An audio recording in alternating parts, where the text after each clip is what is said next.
है आप सबका राहुल कॉमर्स क्लास में।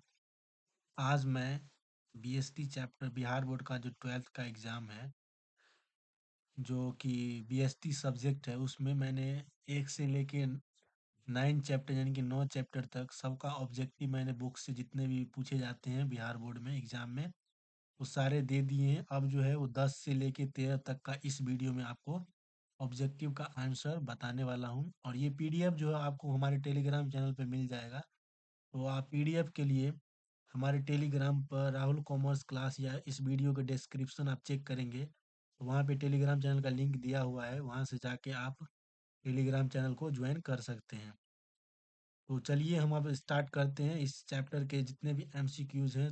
और ये वीडियो में लास्ट हो जाएगा सारा, मतलब बीएसटी बुक का सारा एमसीक्यू ऑब्जेक्टिव क्वेश्चन जो है वो कंप्लीट हो जाएगा। अगर यकीन मानिए, अगर आप इस प्लेलिस्ट यानी कि जितना भी मैंने ऑब्जेक्टिव कराया है 1 से लेके 13 तक, अगर इस सारे को अच्छे से रट के जाते हैं तो आपको हर क्वेश्चन इसी ऑब्जेक्टिव, मतलब ये जो मैं करा रहा हूँ यहीं से आता है क्वेश्चन वगैरह सब। तो आप अच्छे से देखिएगा वीडियो को, जिससे है आपको फ़ायदा मिले एग्ज़ाम में और आप अच्छे से एग्ज़ाम को क्लियर कर पाएँ। तो ये बिहार बोर्ड 12th बीएसटी का ऑब्जेक्टिव क्वेश्चन नंबर चैप्टर 10 का 10 से लेके 13 तक का इस वीडियो में आपको बताया जाएगा। तो चलिए हम स्टार्ट करते हैं चैप्टर नंबर 10। चैप्टर नंबर 10 जिसका नाम है फाइनेंशियल मार्केट। फाइनेंशियल मार्केट मतलब होता है वित्तीय बाजार।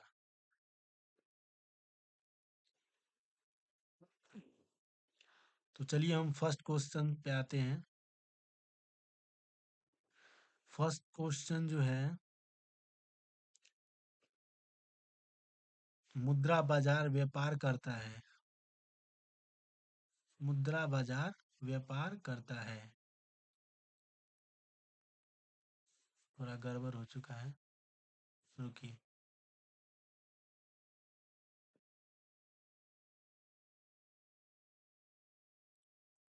चलिए हम क्वेश्चन को फटाक से देखते हैं कि क्या कैसा क्वेश्चन रहता है, आपको अच्छे से बताया जाएगा।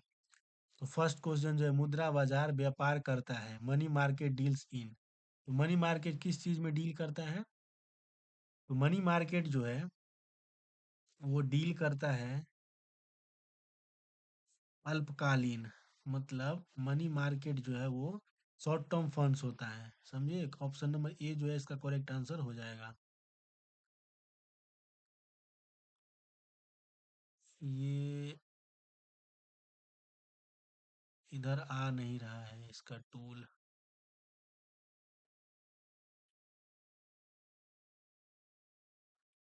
चलिए दूसरा क्वेश्चन देखते हैं।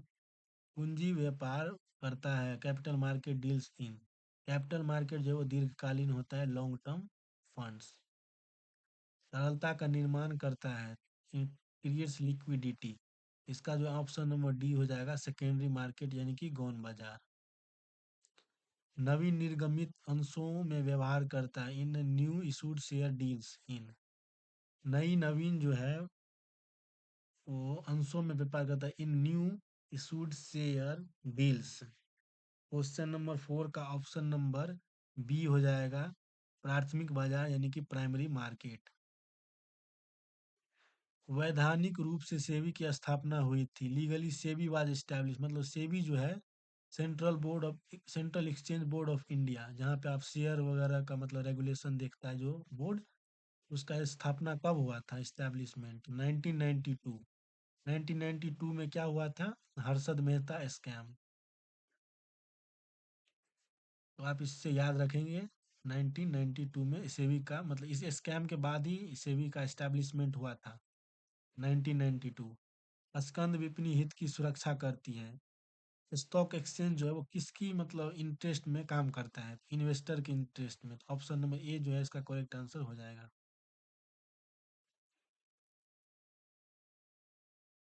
उसके बाद क्वेश्चन, भारत में स्कंद विपणियों का भविष्य है, the future of stock exchange in India. तो फ्यूचर में जो है स्टॉक एक्सचेंज का वो फ्यूचर क्या है, विपणियों का भविष्य क्या है?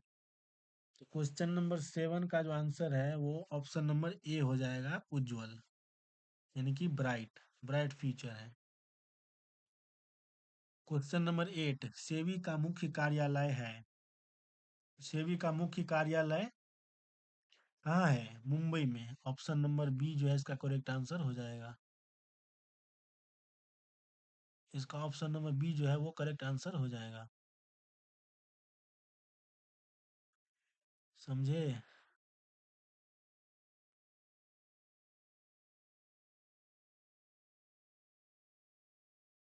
रुकिए,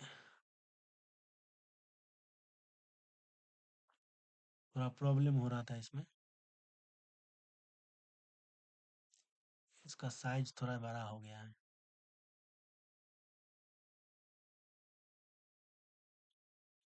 अब सही है। सेबी का मुख्य कार्यालय, अरे यार, सेबी का मुख्य कार्यालय कहाँ है? The head office of SEBI is in Mumbai.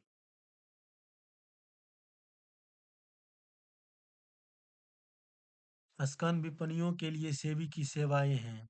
मतलब इन्वेस्टर, मतलब for stock exchange service of SEBI. Stock exchange के लिए सेबी का जो है वो क्या सर्विस है? ऑप्शन दिया है वॉलेंटरली, मतलब ऐच्छिक, आवश्यक, अनावश्यक या अनिवार्य। तो इसका ऑप्शन जो होगा वो ऑप्शन नंबर डी, कंपलसरी। विश्व में सबसे पहले स्कंद विपणियों की स्थापना हुई थी।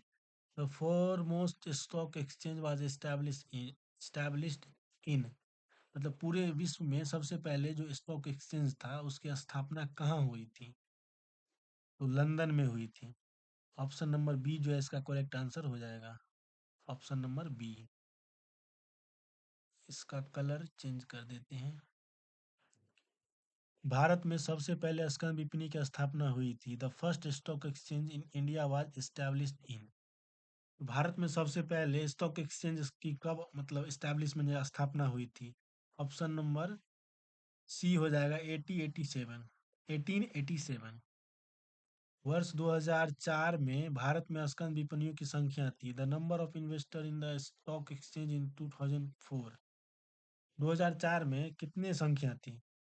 तो इसमें संख्या जो थी ऑप्शन नंबर डी 24।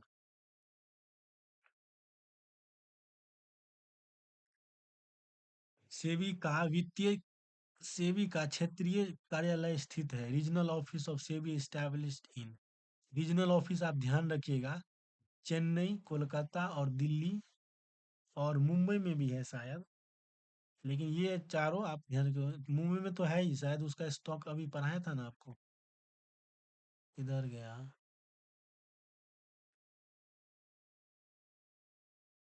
अभी पढ़ाया था, शायद इसमें नहीं है। लेकिन उसका हेड ऑफिस है, हाँ यहाँ पे लिखा है ना, ये क्वेश्चन नंबर 8 में। हेड ऑफिस ऑफ सेबी यहाँ पे मुंबई, मुंबई, दिल्ली, कोलकाता। मुंबई में इसका हेड ऑफिस है, समझे? और ये जो है रीजनल ऑफिस है, मतलब क्षेत्रीय कार्यालय। तो मुंबई में हेड ऑफिस है और रीजनल कार्यालय कहाँ कहाँ है? दिल्ली, चेन्नई और कोलकाता, तीनों जगह है। तो इसमें ऑप्शन डी जो है वो करेक्ट आंसर हो जाएगा, तीनों जगह। आप ये ध्यान रखिएगा, रीजनल ऑफिस जो है वो कोलकाता, चेन्नई, दिल्ली में है और हेड ऑफिस है मुंबई में, मुख्य कार्यालय। चलिए अब हम देखते हैं इसी में एनसीईआरटी जोन का एक्सरसाइज, मतलब ऑब्जेक्टिव क्वेश्चन। ये क्वेश्चंस भी आते हैं एग्जाम में, आप इसको भी अच्छे से देख के जाइएगा। सारा पीडीएफ आपको टेलीग्राम चैनल पे मिल जाएगा। क्वेश्चन नंबर 1, प्राथमिक एवं द्वितीय बाजार, primary and secondary market. Primary एवं सेकेंडरी मार्केट क्या होता है? एक दूसरे को सहयोग देते हैं, संपूरक हैं। एक दूसरे को सहयोग देते हैं या संपूरक है, complement each other. Option number B जो है इसका करेक्ट आंसर हो जाएगा। Option number B. भारत में कुल स्टॉक एक्सचेंज शेयर बाजारों की संख्या है, मतलब अपने इंडिया में जो है वो टोटल कितने स्टॉक एक्सचेंज हैं? तो क्वेश्चन नंबर 2 का आंसर 22 होगा। 22। क्वेश्चन नंबर 3, राष्ट्रीय शेयर बाजार का निपटान या उधार चुकता चक्र है the settlement cycle in NSE, national stock exchange. राष्ट्रीय शेयर बाजार का जो निपटान है वो सेटलमेंट कैसे किया जाता है? T+2, option number B, option number go C, T+2। भारतीय शेयर बाजार को स्टॉक एक्सचेंज शेयर बाजार के रूप में मान्यता किस वर्ष में मिली थी? भारत मतलब इंडियन स्टॉक एक्सचेंज जो था इसको मतलब रिकॉग्नाइज कब किया गया था? तो इसका ऑप्शन जो है फोर का, वो 1992 में किया गया था। जहाँ आपने पढ़ा था अभी ऊपर कि 1992 में इसका एस्टैब्लिशमेंट भी हुआ था और 1992 में इसको जो है वो रिकॉग्नाइज स्टॉक एक्सचेंज में पावर भी मिला था। फोर का ए। अब ये देखते हैं एनएसई मतलब नेशनल स्टॉक एक्सचेंज, भारतीय राष्ट्रीय राष्ट्रीय शेयर बाजार के भावी व्यापार की शुरुआत किस वर्ष में हुई थी? The NSE commence future trading in year, मतलब किस ईयर में जो है वो ट्रेडिंग स्टार्ट मतलब हुआ था, व्यापार की शुरुआत? तो इसका ऑप्शन जो बी हो जाएगा 2000 ईस्वी में। क्वेश्चन नंबर 6 देखते हैं। एनएसई के क्लियरिंग एवं निपटारे का क्रियाकलाप किसके द्वारा वहन किया जाता है? मतलब clearing and settlement operation is NSC carried out by, मतलब किसके द्वारा जो है ये मतलब सेटलमेंट पैसे वगैरह का देखा जाता है नेशनल स्टॉक एक्सचेंज में? तो इसका ऑप्शन नंबर बी हो जाएगा NSCCL। OTCEI की प्रारंभ किस तर्ज पर हुआ था? तो OTCEI was started on the line of, इसका नस्दक हो जाएगा, Nasdaq, Nasdaq, option number A. ये सब इम्पोर्टेंट सारे एमसीक्यूज, आप इस सबको ध्यान रखिएगा, ठीक है। OTCEI में सूचीबद्ध होने के लिए कितनी न्यूनतम पूंजी की आवश्यकता होती है? मतलब न्यूनतम कितनी होती है? देखिए फिर से बोलते हैं, OTCEI के सूचीबद्ध होने के लिए कितनी न्यूनतम पूंजी की आवश्यकता होती है? मतलब to be listed on national stock exchange of investors the minimum capital requirement for a company, मतलब स्टॉक एक्सचेंज में आप लिस्ट कराएंगे किसी भी कंपनी के शेयर को तो आपको न्यूनतम कितना आवश्यकता होता है पूंजी की? तो इसका ऑप्शन बी हो जाएगा 3 करोड़। राजकोष बिल मूलतः होते हैं, मतलब treasury bill are basically, treasury bill जो होते हैं वो अल्पकालिक फंड उधार के प्रपत्र हैं, मतलब instrument to borrow short term funds, मतलब कम समय के लिए जो होता है वो ट्रेजरी बिल को बनाया जाता है। रेपो क्या है? रेपो क्या है? अब क्वेश्चन नंबर 10, रेपो क्या है, व्हाट इज रेपो? तो इसका ऑप्शन ए जो है वो पुन खरीद पुन खरीद समझौता है, विलेख या रीपर्चेज एग्रीमेंट। रेपो मतलब क्या होता है? Repurchase agreement. वो ये चैप्टर 10 का सारा जो है वो ऑब्जेक्टिव आपका हो चुका है समाप्त। अब हम चैप्टर नंबर 11 पे आते हैं। चैप्टर नंबर 11, चैप्टर नंबर 11 का क्या है टाइटल? मार्केटिंग मतलब बाजार, विपणन, इसको विपणन बोलते हैं बाजार में, मार्केटिंग। चलिए हम क्वेश्चन फटाफट करते हैं। क्वेश्चन नंबर 1, विपणन पर व्यय किया गया धन है। तो व्यय किया गया है मतलब मनी स्पेंट और मार्केटिंग, अगर किसी भी चीज में हम मार्केटिंग करते हैं, एडवर्टीजमेंट वगैरह या कुछ भी प्रमोशन वगैरह कुछ भी करते हैं मार्केटिंग, तो वो क्या है? बर्बादी, अनावश्यक व्यय, ग्राहकों पर भार या विनियोजन। वो हमारा इन्वेस्टमेंट है। अगर हम मार्केटिंग ही नहीं करेंगे तो हमारा सामान कैसे बिकेगा? तो ये हमारा इन्वेस्टमेंट है, यानी कि विनियोजन, मतलब हम कहीं पे पैसा इन्वेस्ट करते हैं कि बाद में, इन्वेस्टमेंट मतलब वही होता है जब हम आज पैसा लगाएंगे तो वो बाद में हमको वापस आएगा। तो मार्केटिंग वही होता है, इन्वेस्टमेंट। विपणन व्यय भार है। तो विपणन व्यय भार किस पे पड़ता है? मार्केटिंग एक्सपेंडिचर इज बर्डन, तो किस पे पड़ता है? ऑन कंज्यूमर, क्योंकि हम जितने भी खर्चे करते हैं तो बाद में हम कॉस्ट में मतलब किसी भी सामान के कॉस्ट में जोड़ के हम उससे उपभोक्ताओं से ले ही लेते हैं, तभी तो हमारा प्रॉफिट होता है। व्यवसाय के लिए विपणन है। व्यवसाय के लिए विपणन क्या है? तो व्यवसाय के लिए विपणन जो है अनिवार्य है। क्योंकि हम अगर मार्केटिंग नहीं करेंगे तो हमारे सामान के बारे में या हमारे गुड्स के बारे में किसी को कैसे पता चलेगा? तो इसीलिए ऑप्शन ए जो है इसका करेक्ट आंसर होगा। विपणन का लाभ है, the advantage of marketing is to.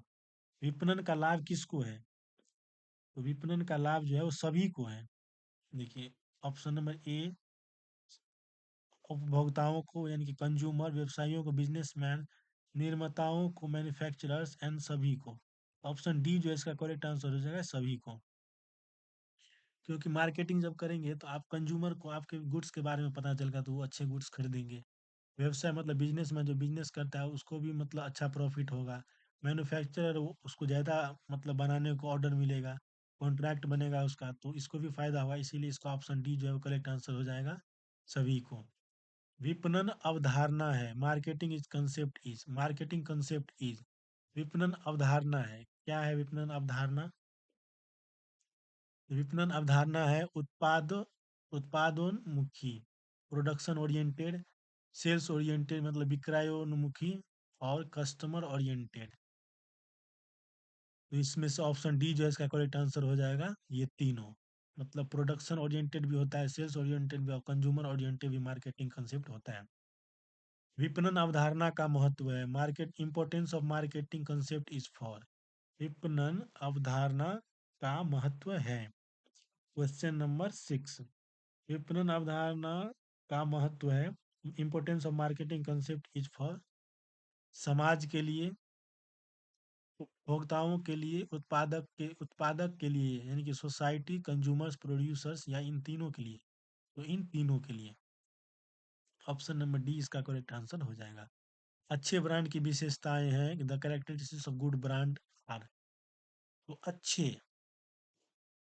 देखिए आप अगर आप कोई सा भी ब्रांड देखते हैं तो इसमें आप क्या देखते हैं, जिसका नाम छोटा होता है, जिसको हम आसानी से याद किया जा सकता है, मेमोरेबल यानी कि स्मरणीय, शॉर्ट नेम, और अट्रैक्टिव नाम होना चाहिए, तभी तो अच्छे ब्रांड की मतलब पहचान होगी। उससे जो ब्रांड जल्दी किसी के मन में याद आ जाता है, मतलब उसका नाम वगैरह जो हमेशा याद रहे, तो उसका मतलब मार्केटिंग में अच्छा होता है। क्योंकि अगर कोई भी सामान कोई खरीदने जाएगा तो फटाक से उस ब्रांड का नाम लेगा, तो आदमी समझ जाएगा। तो इसमें ऑप्शन जो डी है वो करेक्ट आंसर हो जाएगा। लेबलिंग इज, लेबलिंग जो है वो क्या है? तो labelling is necessary. Option B इसका ऑप्शन करेक्ट हो जाएगा, आवश्यक।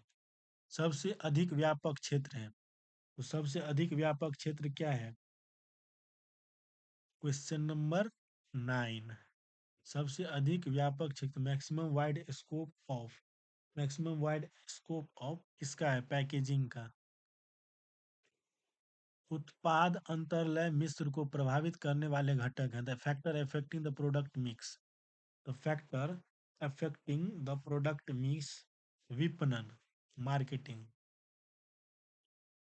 विपणन प्रबंध अवधारणा का जन्म स्थान है, the birth place of marketing management is. मतलब मैनेजमेंट जो है वो कहाँ से शुरू हुआ था? मार्केटिंग मैनेजमेंट, मार्केटिंग मैनेजमेंट जो है वो अमेरिका में शुरू हुआ था। बर्थ प्लेस उसका वहीं पे है, अमेरिका। Option number B. विज्ञापन का माध्यम है, media is advertise, media of advertising is, मतलब आप किसी भी चीज का प्रचार किस तरह से कर सकते हैं? तो क्या है? विपणन इज विज्ञापन का माध्यम है, मीडिया ऑफ एडवर्टाइजिंग इज। तो हम किस किस तरह से कर सकते हैं? नमूने, प्रीमियम, या कैलेंडर व डायरी इत्यादि, या प्रदर्शन। Media of advertising. Question number 12, question number 12 का ऑप्शन सी दिया है, कैलेंडर व डायरी आदि, कैलेंडर एंड डायरी ईटीसी। लेकिन एडवर्टाइजिंग हम किसी प्रदर्शन से भी कर सकते हैं, और सैंपल मतलब नमूना किसी को देंगे तो उससे भी एडवर्टाइजमेंट होता है। लेकिन बुक में आपके आंसर सी दिया है तो आपका आंसर सी ही होगा। आपको यही टिक करके आना है, ऑप्शन नंबर सी। विज्ञापन है, एडवर्टाइजमेंट इज। क्वेश्चन नंबर 8 का ऑप्शन नंबर ए होगा, विनियोग। आप किसी भी चीज़ का प्रचार करते हैं तो आपका मतलब सेल्स जो है वो बढ़ता है, तो वो आपका इन्वेस्टमेंट ही है। विज्ञापन का सबसे महंगा साधन है, विज्ञापन costliest means of advertisement is, किस एडवर्टाइजिंग में जो है वो सबसे महंगा चीज मतलब खर्चा लगता है? तो ऑप्शन नंबर बी जो है वो पर्सनल सेलिंग, यानी आप किसी के घर जा जा के आप किसी भी चीज सामान को बेचेंगे, इसमें आपका भाड़ा किराया वगैरह सब कुछ लगेगा, खाना पीना लेबर का, ये सबसे कॉस्टली होता है, महंगा पड़ता है। तो हमारा चैप्टर 11 जो है वो भी कंप्लीट हो चुका है पूरा। 10 एंड 11 हमने सारा कंप्लीट कर लिया है। अब हम चैप्टर नंबर 12 पे चलते हैं, कंज्यूमर प्रोटेक्शन। कंज्यूमर प्रोटेक्शन इसका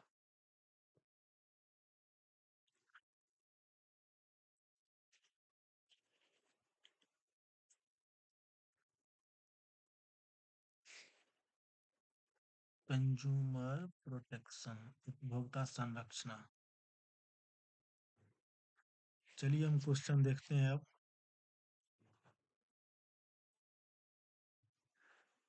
उपभोक्ता क्वेश्चन नंबर 1, उपभोक्ता संरक्षण पारित हुआ था, मतलब कंज्यूमर प्रोटेक्शन एक्ट कब पास हुआ था? तो कंज्यूमर प्रोटेक्शन एक्ट जो है 1986 में पास हुआ था। भारत में उपभोक्ता संरक्षण अधिनियम प्रभावी है।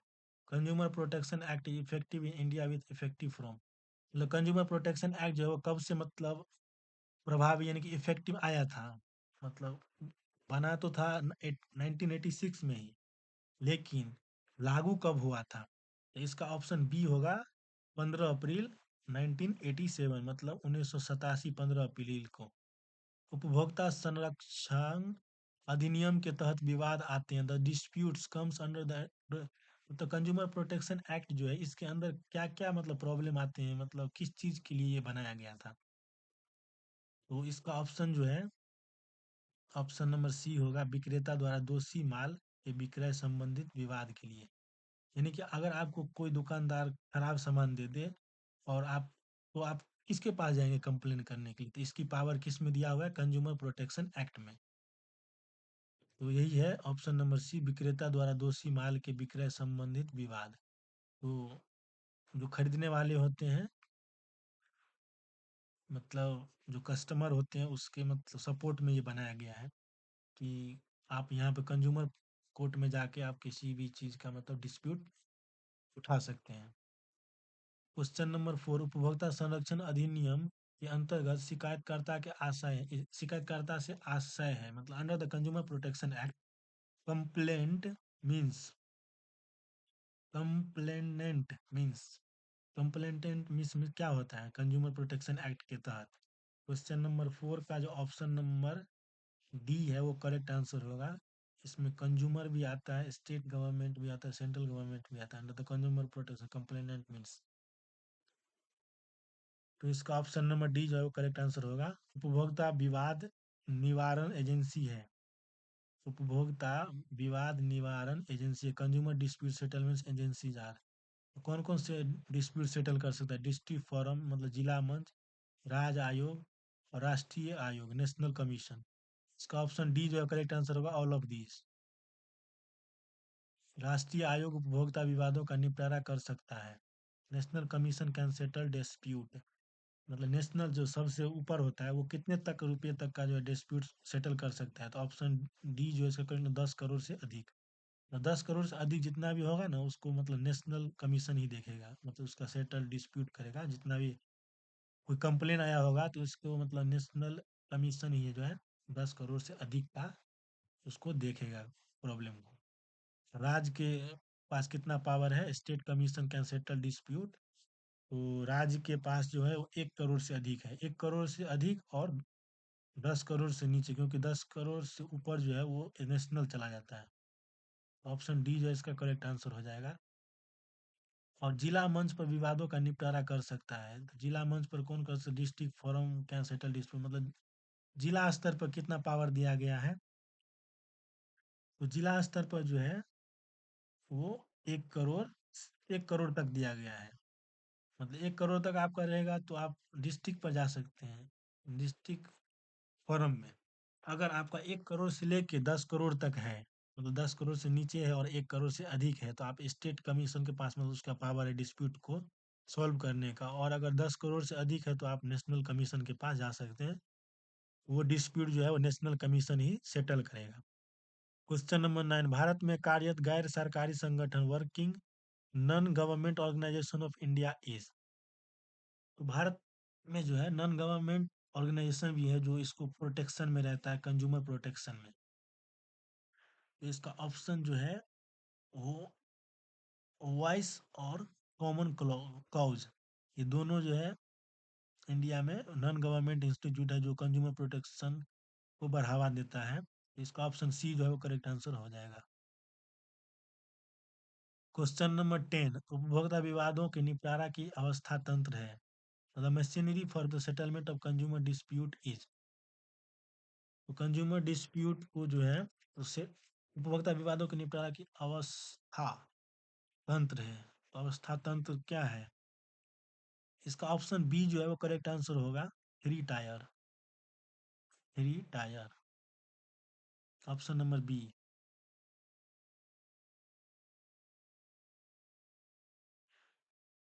Option number B, three tier. तो चलिए अब ये हमारा लास्ट चैप्टर है,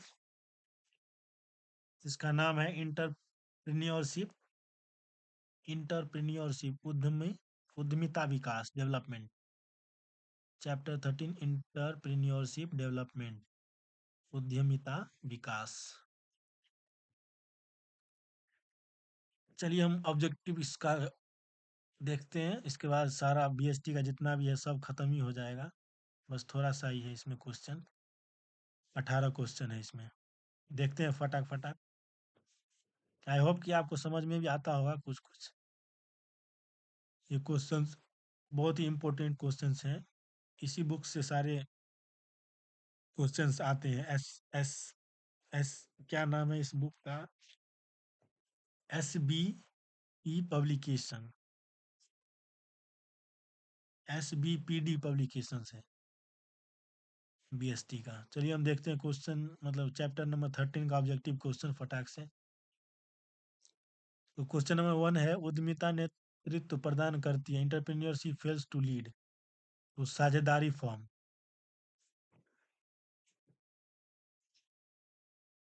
उद्यमिता के उपबंध अवरोध घोषित करते हैं, बैरियर्स टू द इंटरप्रेन्योरशिप स्टीफल।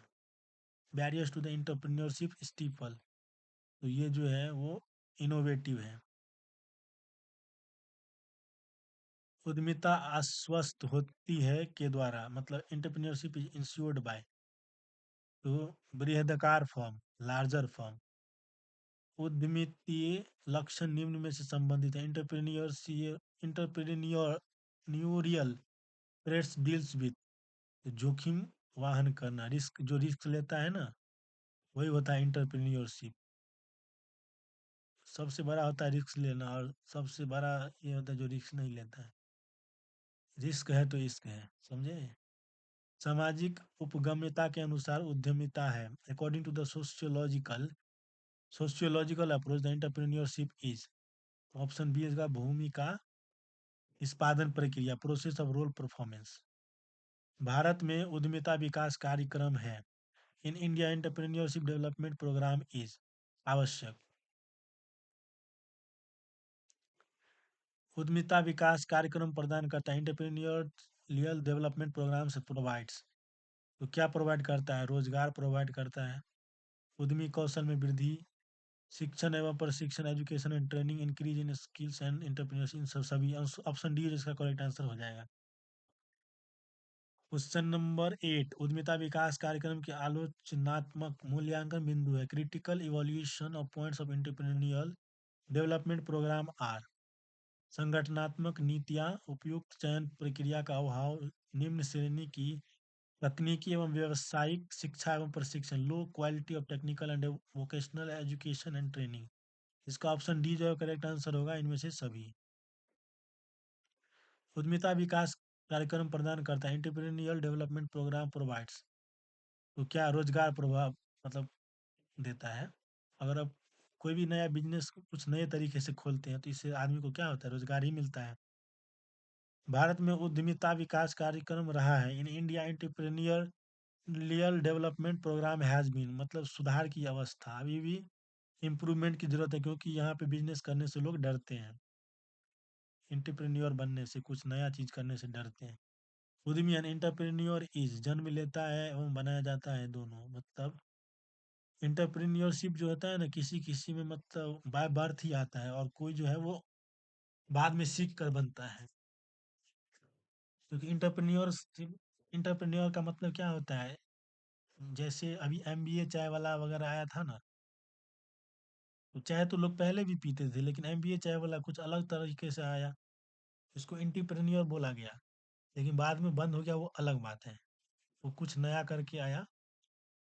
भारतीय उद्यमिता विकास संस्थान स्थित है। Entrepreneur development institute in India is situated in, तो ये जो है अहमदाबाद में है, गुजरात में। Option A. भारतीय उद्यमिता विकास स्थापना संस्थान की स्थापना की गई थी। Entrepreneur development institute of India was established bye, कहाँ पे एस्टैब्लिश किया गया था? गुजरात सरकार द्वारा। अभी बताया था अहमदाबाद गुजरात में। भारतीय विनियोग केंद्र की स्थापना की गई थी। Indian investment centre was established bye, तो मध्य प्रदेश सरकार द्वारा, एमपी गवर्नमेंट के द्वारा भारतीय विनियोग Indian investment centre was established, तो मध्य प्रदेश के द्वारा। भारत में उद्यमिता का भविष्य है उज्जवल। उज्जवल है, उज्जवल। समझे? Option number B. उद्यमिता विकास कार्यक्रम के प्रति सरकार भारत के सरकारी तंत्र का दृष्टिकोण है। The attitude of government machinery towards entrepreneur development programme is, असहयोगात्मक मतलब नॉन कोऑपरेटिव, सरकार इसको सपोर्ट नहीं करती है मशीनी टुवर्ड्स एंटरप्रेन्योर डेवलपमेंट प्रोग्राम को। क्वेश्चन नंबर 17 देखते हैं। दो ही क्वेश्चन बच गया, उसके बाद खत्म ही हो जाएगा। मास्लो का आवश्यकताओं का पदानुक्रम सिद्धांत तथ्य द्वारा शासित होता है कि Maslow hierarchy of needs theory is govern by the fact that, तो ये सब आपको रटना पड़ेगा क्योंकि इसमें समझने वाला कुछ है नहीं। लोग राजनीतिक तौर पर आवश्यकताओं से प्रेरित होते हैं। People are politically motivated by needs. कार्य एवं स्वयं विकास आवश्यकताओं पूर्ण की जाती है के द्वारा। Self actualisation needs on the job are fulfilled by, तो प्रशिक्षण कार्यक्रम में भागीदारी, पार्टिसिपेटिंग इन ट्रेनिंग प्रोग्राम। तो हमारा सारा बीएसटी का जो क्वेश्चन है वो सारा कंप्लीट हो चुका है। जितना भी ऑब्जेक्टिव क्वेश्चन आपको एग्जाम में देखने को मिलेगा इन्हीं सारे क्वेश्चंस में से आएंगे, क्योंकि बिहार बोर्ड का मैंने खुद परीक्षा दिया हुआ है और मेरा जो है 419 या 21 नंबर आया था 12th में। समझे? तो आप लोग भी इसी इसी पीडीएफ से कीजिएगा। और अगर जब आएगा ना क्वेश्चन तब आप मुझे फिर आके बताना कि इसमें से आया था या नहीं। तो मैंने सारा बीएसटी का ऑब्जेक्टिव क्वेश्चन जितना भी था सारा करा दिया। और आई होप कि आपको सारा वीडियो पसंद आया होगा। आपको प्लेलिस्ट मिल जाएगा हमारे चैनल पे राहुल कॉमर्स क्लास में। अगर आप पीडीएफ चाहते हैं तो पीडीएफ के लिए आप डिस्क्रिप्शन में लिंक दिया हुआ है Rahul commerce class Telegram channel का, वहाँ पे आपको ये पीडीएफ मिल जाएगा। तो यहीं तक का था हमारा वीडियो। उम्मीद करता हूँ आपको पसंद आया होगा। अच्छे से पढ़ाई करते रहिए, अच्छा नंबर लाइए, यही कहूँगा। धन्यवाद। जय हिंद।